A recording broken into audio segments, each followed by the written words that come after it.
प्रिय किसान बहनों और भाइयों, आप सबको प्रणाम। आज हम सब मिलकर एक अनजाने शत्रु से भयानक युद्ध लड़ रहे हैं। आप सबके सहयोग से कोरोना से लड़ाई जारी है और इस लड़ाई में हम जीते, संक्रमण की बढ़ती दर को रोके, इसमें सरकार कोई कसर नहीं छोड़ रही है।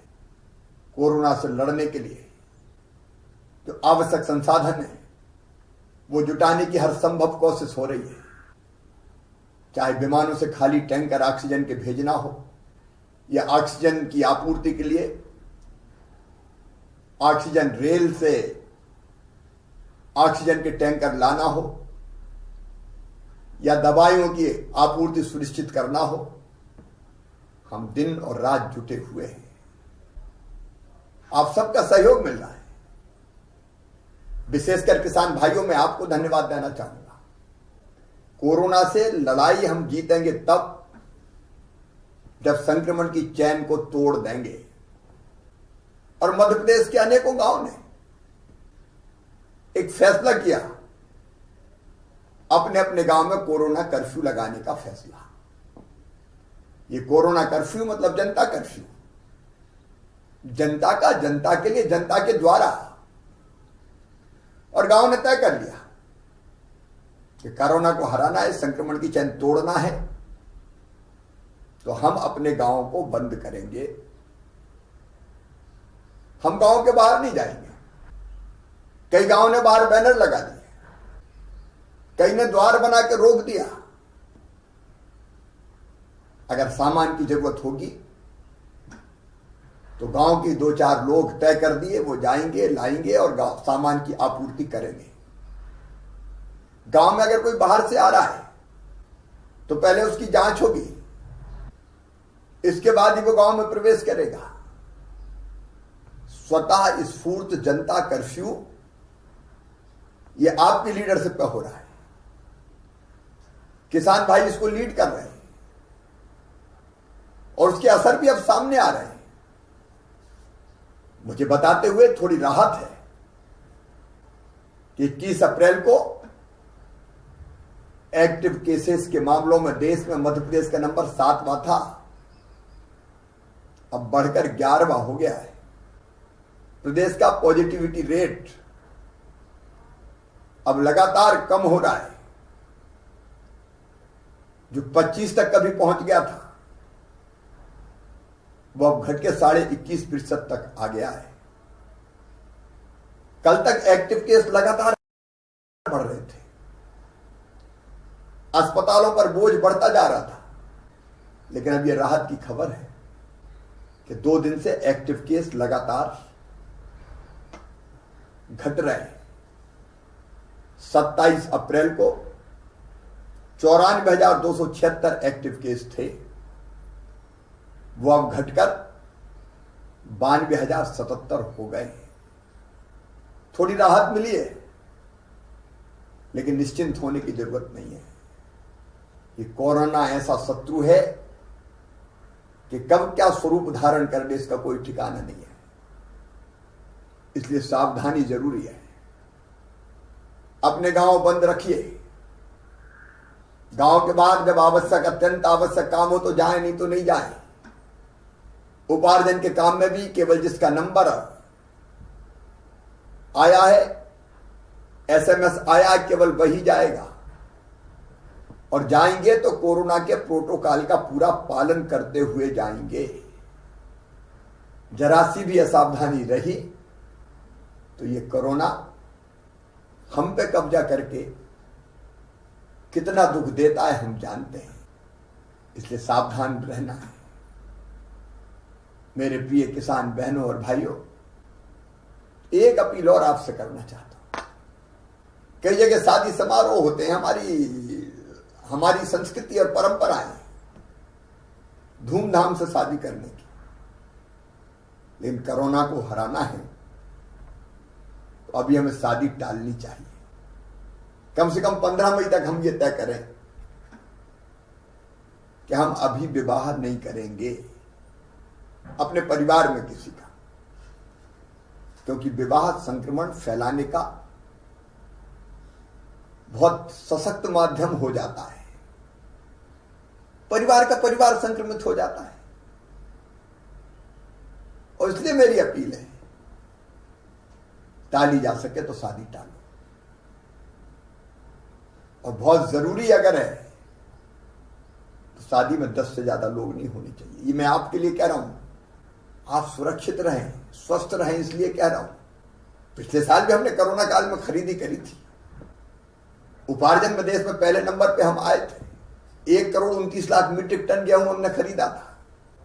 लेकिन इस बार कोरोना की लहर का कहर पिछले साल से कई गुना बढ़ा है।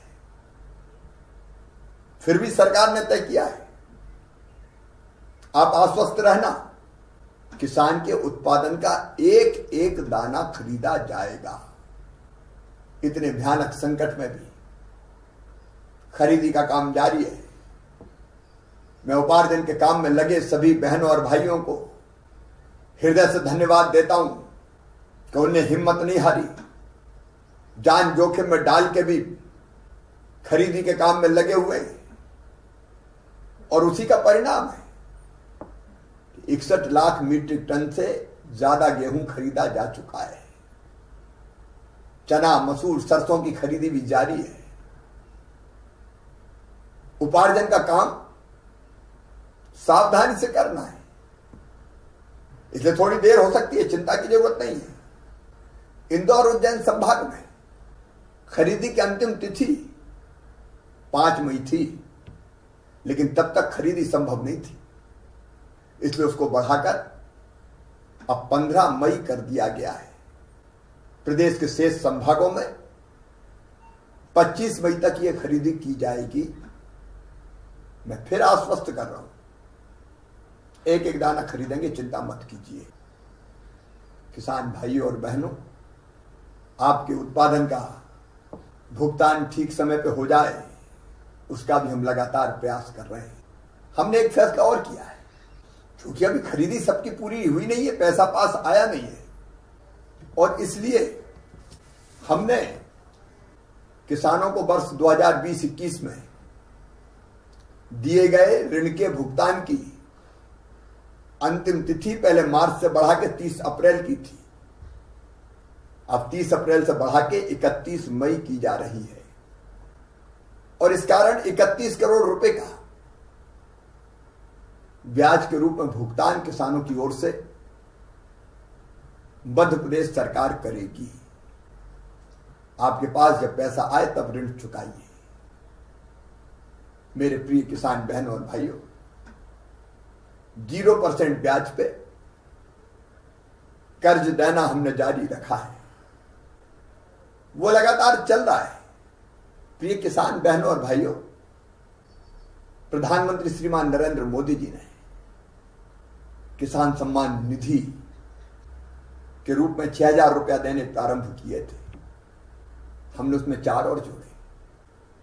मुख्यमंत्री किसान कल्याण योजना बनाई, और पिछले साल मुख्यमंत्री किसान कल्याण योजना के तहत सितंबर 2020 से अब तक 74,56,000 किसानों के खाते में 1,491 करोड़ रुपए का भुगतान किया जा चुका है। इस वित्तीय वर्ष की पहली किस्त के रूप में 7 मई को 74 लाख किसानों के खाते में 1,480 करोड़ रुपए की राशि डाली जाएगी। यह समय संकट का है, आर्थिक गतिविधियां भी कोविड के कारण प्रभावित हो रही है, लेकिन किसान को कोई दिक्कत ना आए, इसलिए राशि उनके खाते में डाली जाएगी। मेरे किसान भाइयों, किसान कल्याण के लिए जारी योजनाएं चलती रहेंगी।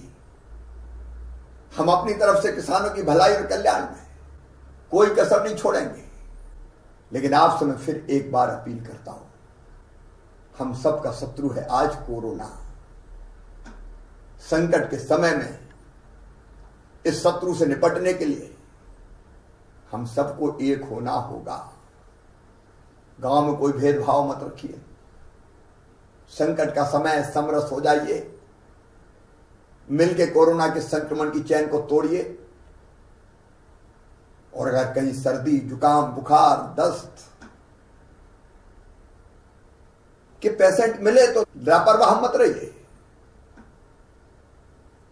तत्काल जांच करवाइए। उनका टेस्ट भी करवाएंगे, लेकिन टेस्ट की रिपोर्ट आए उसके पहले हमने व्यवस्था की है। किल कोरोना अभियान 2 में घर घर हमारी टीम जाएगी, गांव में जांच करेगी, और अगर सर्दी, बुखार, जुकाम, खांसी जैसे लक्षण है तो तत्काल दवाई भी देगी।